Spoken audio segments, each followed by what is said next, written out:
marzo de 2022 y después de un fin de semana fatal que incluyó 87 homicidios, El Salvador dio un giro en política de seguridad. Menos derechos ciudadanos y mayores atribuciones a las fuerzas policiales fueron tan solo el inicio de un proceso que bajó las tasas criminales, pero que todavía es duramente cuestionado. En las últimas semanas, el presidente Nayib Bukele mostró al mundo una prisión para 40.000 reclusos y el debate empezó. En este informe nos preguntamos, ¿qué se esconde detrás de la megacárcel de El Salvador?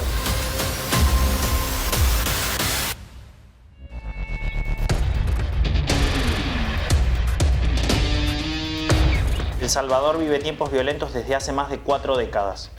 Una guerra civil de 12 años y una crisis política sumada a una profunda desigualdad social dieron como resultado 30 años de proliferación de pandillas. En 2015, El Salvador fue el país más peligroso del mundo sin estar en guerra, con una tasa de 103 homicidios por cada 100.000 habitantes. Pero desde 2016 en adelante, la tendencia a la baja de homicidios fue una constante, y mientras desde el gobierno hablaban de una política efectiva en este tema, otros lo atribuyeron más a una decisión de las pandillas que a una acción gubernamental. En 2020, y con elecciones de por medio, el entonces alcalde de la capital, Nayib Bukele, llegó a la presidencia prometiendo más seguridad ciudadana. Y pese a que se dictaron medidas, extraoficialmente se habló de un pacto con las maras MS-13 y Barrio 18, con el objetivo de mantener la tendencia criminal a la baja y de garantizar su propia gobernabilidad. Sin embargo, en 2022 ese pacto se rompió y entre el 25 y el 27 de marzo de ese año se cometieron 87 homicidios en las calles de El Salvador.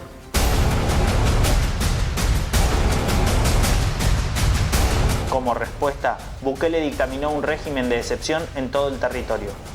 El sistema que limita los derechos de la ciudadanía y que otorga un poder excepcional a las fuerzas de seguridad de ese país ya lleva un año y, según cifras oficiales, detuvo a más de 61.000 presuntos pandilleros.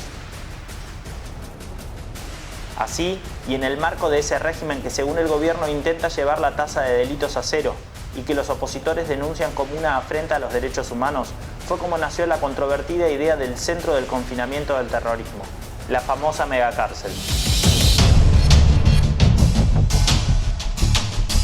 La prisión está ubicada a unos 74 kilómetros al sureste de la capital salvadoreña, en el municipio de Tecoluca, en una zona rural aislada, y según autoridades, sus dimensiones de 116 hectáreas la convierten en la cárcel más grande de América. Con capacidad para 40.000 reclusos, el Centro de Confinamiento del Terrorismo es custodiado por 19 torres de vigilancia, más de 600 efectivos de las Fuerzas Armadas y 250 de la Policía Nacional Civil. En el terreno se construyeron 8 pabellones rodeados por un muro de concreto de 11 metros de altura y 2,1 kilómetros de extensión. Además, el predio se encuentra protegido por cercos electrificados. Antes de ingresar a la prisión, tanto prisioneros como trabajadores del servicio penitenciario deben someterse a un escáner corporal para registrar hasta el más mínimo de los movimientos.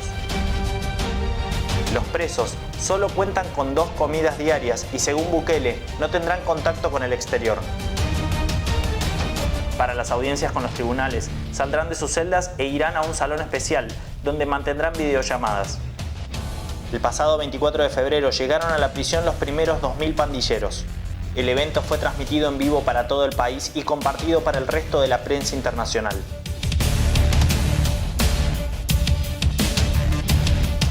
Las imágenes de la apertura del Secot son impactantes.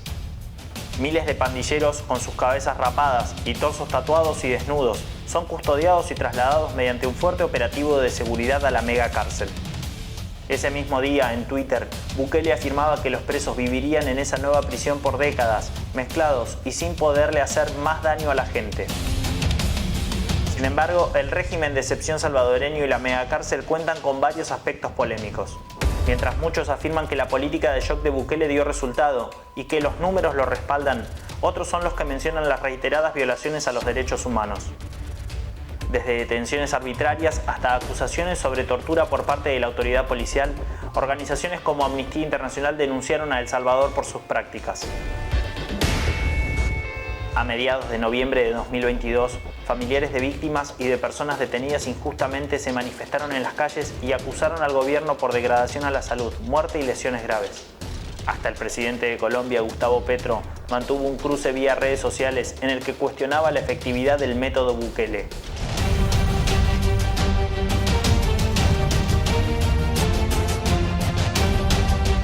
régimen de excepción y la megacárcel son la solución al clima de violencia que se vive en buena parte de América Latina o no resuelve el problema de fondo? ¿Cuál es la salida a los problemas de desigualdad social?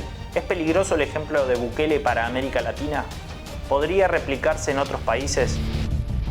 Bueno, amigos de YouTube, hasta acá llegamos hoy. Si les gustó el informe, compártanlo, denle un me gusta y suscríbanse a nuestro canal. Soy Fernando Villarroel, nos vemos la próxima.